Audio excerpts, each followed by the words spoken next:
వేడి వేడి అన్నంలోకి మనకి ఇష్టమైన కూరైన గుత్తి వంకాయ ఫ్రై వేసుకొని, కలుపుకొని తింటే ఏమైనా ఉంటుందా?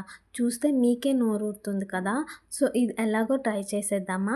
ఈ రెసిపీని మీరు కూడా ట్రై చేయండి. దీనికోసం నల్లని ఒక చిన్న వంకాయలను తీసుకొని వాటర్‌లో 5 నిమిషాల పాటు డిప్ చేసి ఉంచండి.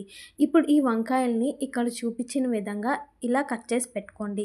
ఇప్పుడు కళాయిలో ఆయిల్ బాగా హీట్ ఎక్కాక వంకాయల్ని అందులో వేసి బాగా ఫ్రై చేశాక అందులో స్టఫింగ్ కోసం కొంచెం పల్లీలు, ధనియాలు, 4 ఎండుమిర్చి ఇక్కడ చూపించిన స్పైసెస్ వేసి దోరగా వేయించి మిక్సీ జార్‌లో వేసుకోండి. ఇందులోకి అల్లం అండ్ వెల్లుల్లి, ఒక చిన్న సైజ్ టమాటో అండ్ కొంచెం చింతపండు వేసి ఈ విధంగా మిక్సీ చేసుకోండి. ఇప్పుడు వేయించిన వంకాయల్ని ఒక ప్లేట్‌లోకి తీసి పక్కన పెట్టుకోండి. మిగిలిన ఆయిల్‌లో సన్నగా తరిగిన ఉల్లిపాయలు, పచ్చిమిర్చి, కరివేపాకు, ఆడిచ్చుకున్న పేస్ట్ వేసి బాగా కలిపేసి పెట్టుకోండి.